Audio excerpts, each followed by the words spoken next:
നമസ്കാരം. പല ആളുകൾ പല തരത്തിലുള്ള ദഹന പ്രശ്നങ്ങൾ അനുഭവിക്കാറുണ്ട്. അപ്പോൾ ഇത്തരത്തിലുള്ള പല ദഹന പ്രശ്നങ്ങളായിട്ട് പേഷ്യൻസ് നമ്മുടെ അടുത്ത് വരുമ്പോൾ നമ്മൾ പറയാറുണ്ട് കൂടുതലായിട്ട് പ്രോബയോട്ടിക് അടങ്ങിയിട്ടുള്ള ഫുഡുകൾ കഴിക്കാൻ, അതല്ലെങ്കിൽ കുടലിൽ കൂടുതലായിട്ട് നല്ല ബാക്ടീരിയ വളരാൻ വേണ്ടിയിട്ടുള്ള ഭക്ഷണങ്ങൾ കൂടുതൽ ഉൾപ്പെടുത്താൻ പറയാറുണ്ട്. കാരണം ഇത്തരത്തിലുള്ള ദഹന പ്രശ്നങ്ങൾ അത് നെഞ്ചിരിച്ചിലാവട്ടെ, പുളിച്ചിതികട്ടൽ, വയറ് സ്തംഭനം, വയറ് വീർക്കൽ, മലബന്ധം ഇങ്ങനെയുള്ള എന്ത് പ്രശ്നങ്ങളാണെങ്കിലും ഇതിനുള്ളൊരു പ്രധാന കാരണം എന്ന് പറയുന്നത് നമ്മുടെ കുടലിൽ ചീത്ത ബാക്ടീരിയ കൂടുതലായിട്ട് വളരുമ്പോഴാണ്. അതല്ലെങ്കിൽ നമ്മുടെ കുടലിലുള്ള നല്ല ബാക്ടീരിയ കുറയുമ്പോഴാണ് ഇത്തരത്തിലുള്ള ലക്ഷണങ്ങൾ കാണിക്കുന്നത്. പല ആളുകളും ഇത്തരത്തിലുള്ള ദഹന പ്രശ്നങ്ങൾ വരുമ്പോൾ നമ്മൾ വീട്ടിൽ വെച്ച് തന്നെ ചില പൊടിക്കൈകളൊക്കെ ചെയ്തിട്ട് അത് മാറ്റിയെടുക്കാറാണ് പതിവ്.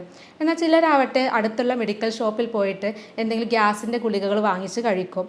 എന്നാൽ ഇത്തരത്തിലുള്ള ബുദ്ധിമുട്ടുകൾ വരുമ്പോൾ നമുക്ക് ഇങ്ങനെ ഗുളികകൾ മാത്രം കഴിച്ചു കഴിഞ്ഞിട്ടുണ്ടെങ്കിൽ താൽക്കാലികമായിട്ടുള്ള ആശ്വാസം മാത്രമേ കിട്ടുള്ളൂ. അപ്പോൾ അതുകൊണ്ട് തന്നെ ഇത്തരത്തിലുള്ള ബുദ്ധിമുട്ടുള്ളവർ നമ്മുടെ അടുത്ത് വരുമ്പോൾ നമ്മൾ ഇതിൽ കൂടുതലായിട്ടും ശ്രദ്ധിക്കേണ്ടത് ഇതിൻ്റെ കാരണം എന്താണെന്ന് മനസ്സിലാക്കി നമ്മുടെ കുടലിൽ ഈ ചീത്ത ബാക്ടീരിയ വരാനുള്ള കാരണങ്ങൾ മനസ്സിലാക്കി അതിനുള്ള ചികിത്സയാണ് കൊടുക്കുന്നത്. അതുകൊണ്ട് തന്നെ ഇത്തരം ബുദ്ധിമുട്ടുകൾ വർഷങ്ങളോളം ദഹന പ്രശ്നങ്ങളൊക്കെ ഉള്ള ആളുകളാണെങ്കിൽ ഇത് നമുക്ക് പൂർണ്ണമായിട്ട് തന്നെ മെഡിസിനോട് ക്ലിയർ ആക്കാൻ പറ്റാറുണ്ട്. അപ്പോൾ എന്തുകൊണ്ടാണ് ഇങ്ങനെയുള്ള ബുദ്ധിമുട്ടുകൾ നമുക്ക് വരുന്നത്, അതുപോലെ ചീത്ത ബാക്ടീരിയ വളരാനുള്ള കാരണങ്ങൾ എന്തൊക്കെയാണ്, അതിന് നമ്മൾ ഒഴിവാക്കേണ്ട ഭക്ഷണങ്ങൾ എന്തൊക്കെയാണെന്നാണ് ഇന്ന് വീഡിയോയിലൂടെ പറയുന്നത്. ഞാൻ doctor Semiya, doctor Basil's homeo hospital, Pandikkad, Malappuram ജില്ല.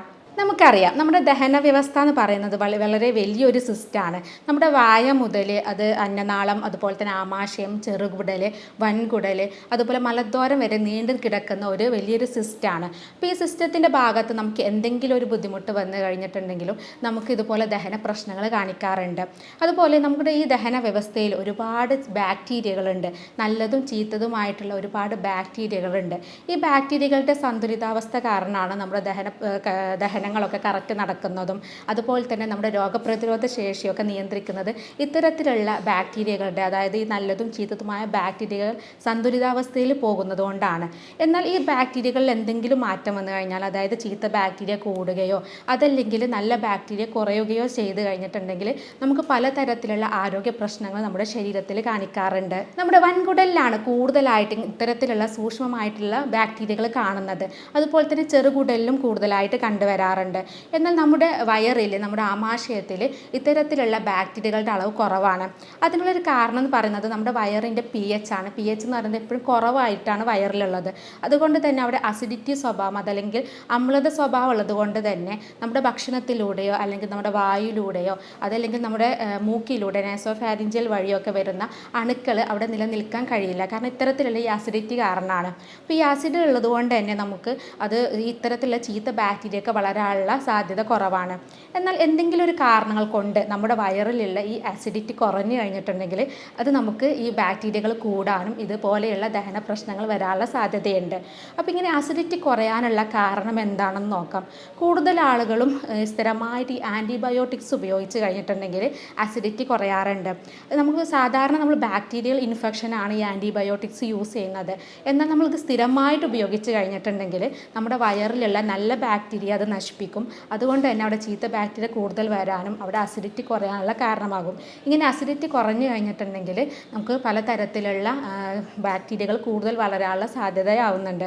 അതുപോലെ തന്നെ ആൻറ്റാസിഡ്സുകൾ സ്ഥിരമായിട്ട് യൂസ് ചെയ്യുന്ന ആളുകളുണ്ട്. ഇപ്പോൾ മറ്റ് മരുന്നുകളുടെ കൂടെ നമുക്ക് സ്ഥിരമായിട്ട് രാവിലെ വെറും വയറ്റിൽ ആൻറ്റാസിഡ്സ് യൂസ് ചെയ്യുന്ന ഒരുപാട് പേരുണ്ട്.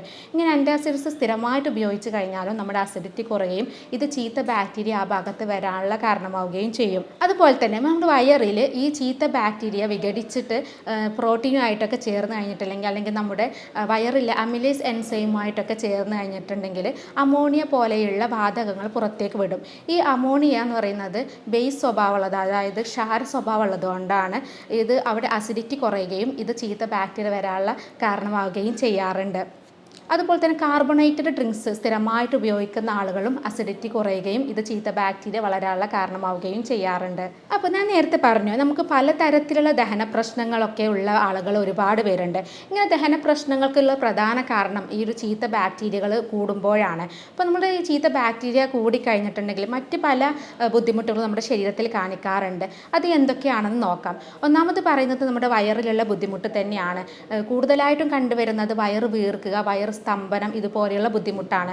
ഇതിന് പ്രധാന കാരണം എന്ന് പറയുന്നത് ഈ ബാക്ടീരിയകൾ കൂടുതലായിട്ട് വാതകങ്ങൾ പുറത്തു വിടുന്നത് കൊണ്ട് തന്നെ നമ്മുടെ വയറ് ഗ്യാസ് നിറഞ്ഞു നിൽക്കും. അതുകൊണ്ടാണ് നമുക്ക് ബ്ലോട്ടിങ് അല്ലെങ്കിൽ വയറ് സ്തംഭനം, വയറ് വീർക്കലൊക്കെ കൂടുതലായിട്ട് അനുഭവപ്പെടുന്നത്. അതിൻ്റെ കൂടെ തന്നെ നമുക്ക് മലബന്ധം, അതുപോലെ വയറിളക്കം ഇങ്ങനെയുള്ള ബുദ്ധിമുട്ടുകളൊക്കെ നമുക്ക് ചീത്ത ബാക്ടീരിയ കൂടിക്കഴിഞ്ഞാൽ കാണിക്കാറുണ്ട്. അതുപോലെ തന്നെ ഈ ചീത്ത ബാക്ടീരിയ കൂടിക്കഴിഞ്ഞിട്ടുണ്ടെങ്കിൽ നമ്മൾ ദഹനത്തിന് പലതരത്തിലുള്ള പ്രശ്നങ്ങൾ കാണിക്കും. അത് നമ്മൾ ഡിസ്ബയോസിസ് എന്നാണ് പറയുന്നത്. ഈ ഡിസ്ബയോസിസ് കാരണം നമുക്ക് മറ്റ് പല പ്രശ്നങ്ങളും കാണിക്കാറുണ്ട്. അതായത് നമ്മുടെ സ്കിന്നിലൊക്കെ റാഷസ് വരാനുള്ള സാധ്യതയുണ്ട്. അതല്ലെങ്കിൽ സോറിയാസിസ്, എക്സിമ പോലെയുള്ള അസുഖങ്ങളൊക്കെ വരാൻ ഇത്തരത്തിലുള്ള ചീത്ത ബാക്ടീരിയ കൂടിക്കഴിഞ്ഞാൽ കാരണമാകാറുണ്ട്.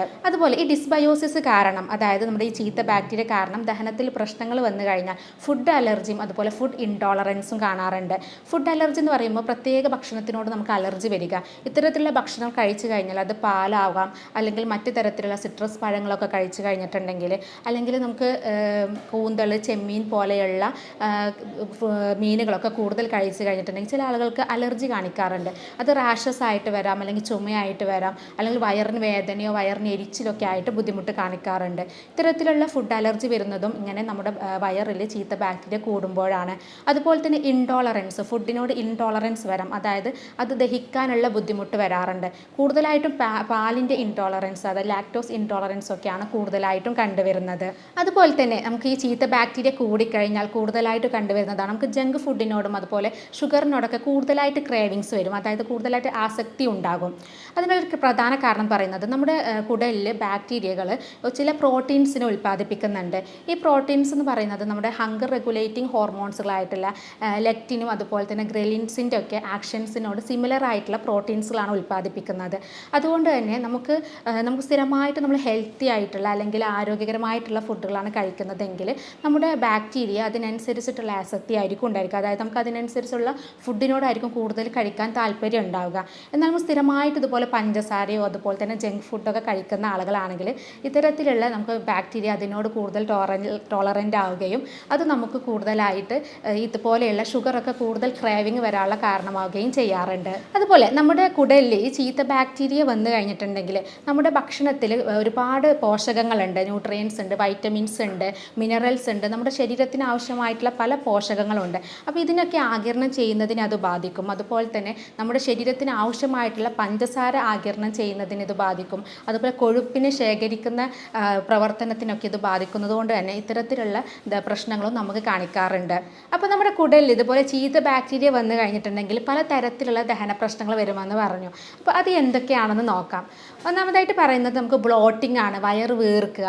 അതിനൊരു പ്രധാന കാരണം പറയുന്നത് ഞാൻ നേരത്തെ പറഞ്ഞു, ഈ ചീത്ത ബാക്ടീരിയ കൂടുതലായിട്ട് അമോണിയ പോലെയുള്ള വാതകങ്ങൾ കൂടുതലായിട്ട് ഉൽപ്പാദിപ്പിക്കും. ഇങ്ങനെ ഗ്യാസ് നിറഞ്ഞു കഴിയുമ്പോഴാണ് നമുക്ക് ബ്ലോട്ടിംഗ്, വയറ് സ്തംഭനം പോലെയുള്ള ബുദ്ധിമുട്ട് വരുന്നത്.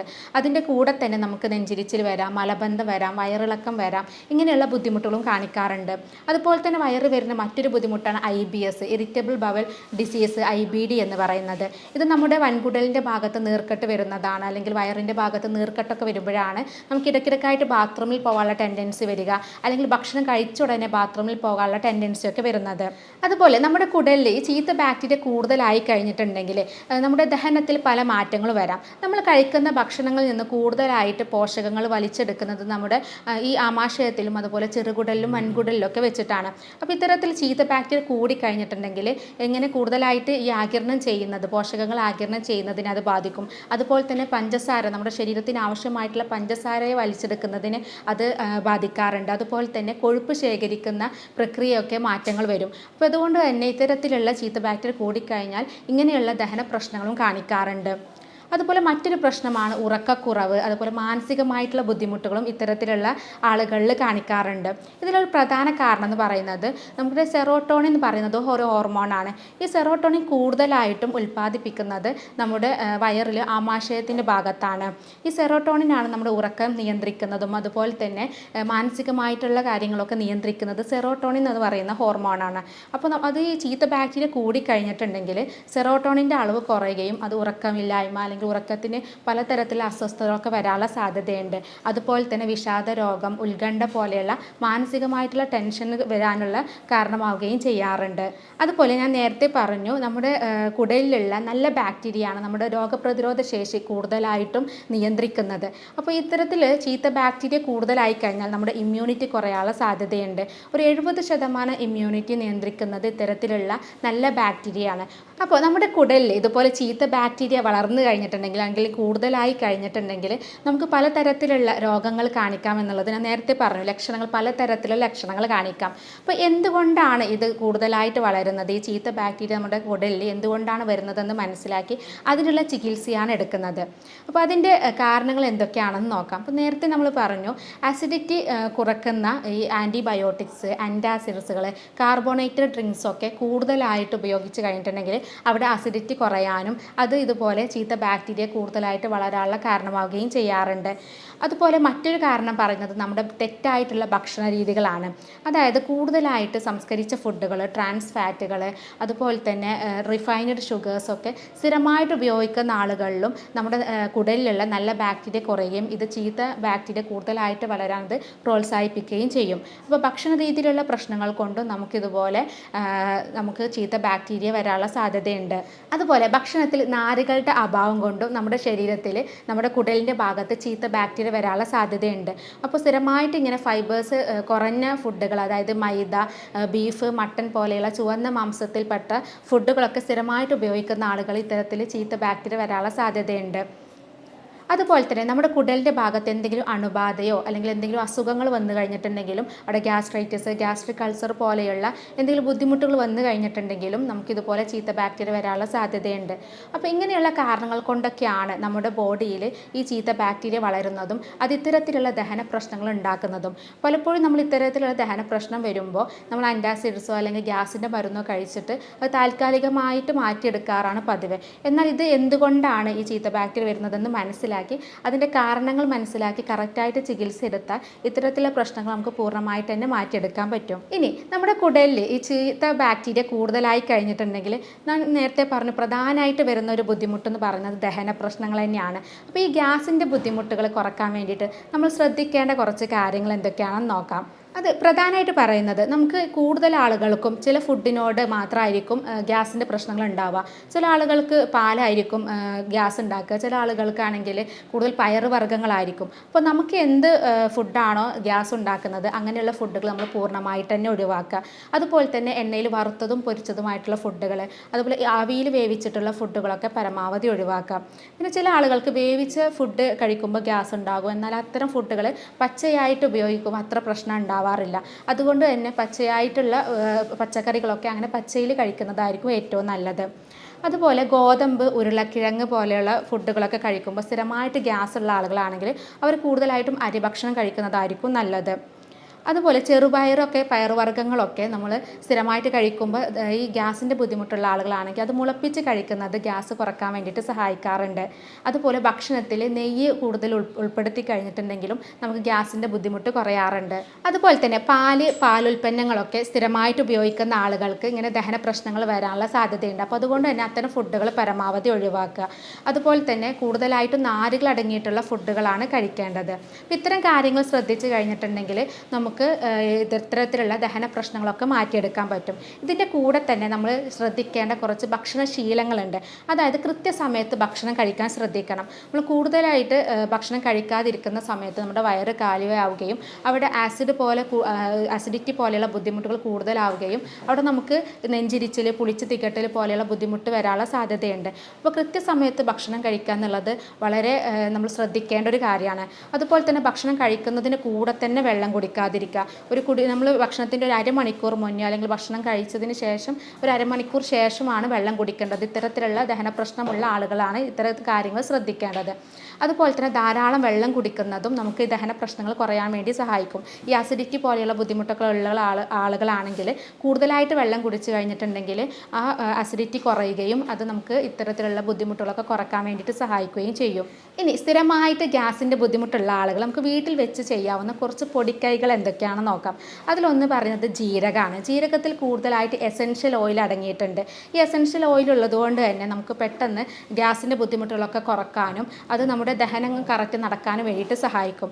അതുപോലെ മറ്റൊന്നാണ് ഇഞ്ചി എന്ന് പറയുന്നത്. ഇഞ്ചി കൂടുതലായിട്ട് ആൻറ്റി ഇൻഫ്ലമേറ്ററി അതുപോലെ തന്നെ ആൻറ്റി ഓക്സിഡൻസ് സ്വഭാവമൊക്കെ ഉള്ളതുകൊണ്ട് തന്നെ ഇഞ്ചി കൂടുതൽ കഴിക്കുന്നതും നമുക്ക് ദഹന പ്രശ്നങ്ങളൊക്കെ മാറാൻ വേണ്ടിയിട്ട് സഹായിക്കും. അതുപോലെ കായം നമ്മൾ ചൂടുവെള്ളത്തിൽ ചേർത്തിട്ട് കഴിക്കുന്നതും ദഹനം കറക്റ്റ് നടക്കാൻ വേണ്ടിയിട്ട് നല്ലതാണ്. അതുപോലെ നമ്മുടെ ശരീരത്തിലുള്ള നല്ല ബാക്ടീരിയ കൂടുതൽ വളരുന്നതിനും ചീത്ത ബാക്ടീരിയ നശിപ്പിക്കാനും വേണ്ടിയിട്ട് സഹായിക്കുന്ന ഒന്നാണ് കായം എന്ന് പറയുന്നത്. അതുപോലെ തന്നെ അയമോദകത്തിൽ ഒരു അര ടീസ്പൂൺ കല്ലുപ്പും ചേർത്തിട്ട് കുറച്ച് ചൂടുവെള്ളത്തിൽ ചേർത്ത് അത് കുടിക്കുന്നത് നമുക്ക് ഗ്യാസ് പെട്ടെന്ന് കുറയാൻ വേണ്ടിയിട്ട് സഹായിക്കും. അതുപോലെ വേപ്പില ചതച്ചിട്ട് അത് നമുക്ക് തൈരിലോ അല്ലെങ്കിൽ മോരിലൊക്കെ ചേർത്തിട്ട് കുടിക്കുന്നതും നമുക്ക് ഗ്യാസ് പെട്ടെന്ന് പോകാൻ വേണ്ടിയിട്ട് സഹായിക്കും. അപ്പോൾ ഇത്തരം കാര്യങ്ങൾ ശ്രദ്ധിച്ച് കഴിഞ്ഞിട്ടുണ്ടെങ്കിൽ നമുക്ക് വീട്ടിൽ വെച്ച് തന്നെ ഇങ്ങനെ ദഹനത്തിൻ്റെ പ്രശ്നങ്ങളൊക്കെ പെട്ടെന്ന് തന്നെ മാറ്റാൻ പറ്റും. അപ്പോൾ ഇത്തരത്തിലുള്ള ബുദ്ധിമുട്ടൊക്കെ നമുക്ക് ഇങ്ങനെ ചെയ്ത് കഴിഞ്ഞാൽ താൽക്കാലികമായിട്ടുള്ള ആശ്വാസം മാത്രമേ കിട്ടുന്നുള്ളൂ. അപ്പോൾ അതുകൊണ്ട് തന്നെ ഇങ്ങനെയുള്ള ബുദ്ധിമുട്ട് വന്നു കഴിഞ്ഞിട്ടുണ്ടെങ്കിൽ നമ്മൾ അത് എന്തുകൊണ്ടാണ് വരുന്നതെന്ന് മനസ്സിലാക്കി നമ്മൾ അടുത്തുള്ള ഒരു ഡോക്ടറെ കാണിച്ച് അതിനനുസരിച്ചുള്ള ട്രീറ്റ്മെൻറ്റാണ് എടുക്കേണ്ടത്. ഇനി ട്രീറ്റ്മെൻറ്റിലേക്ക് വരികയാണെങ്കിൽ ഇതിൽ നമ്മൾ ഫലപ്രദമായിട്ടുള്ള ചികിത്സ ലഭ്യമാണ്. നമ്മളിവിടെ ചെയ്യുന്നത് ഇതിൻ്റെ കാരണം എന്താണെന്ന് മനസ്സിലാക്കിയിട്ട് ഇതിൻ്റെ കാരണങ്ങളാണ് ചികിത്സിക്കുന്നത്. അതിൻ്റെ കൂടെ തന്നെ നമ്മൾ ഭക്ഷണ കാര്യങ്ങൾ ശ്രദ്ധിക്കാൻ പറയും.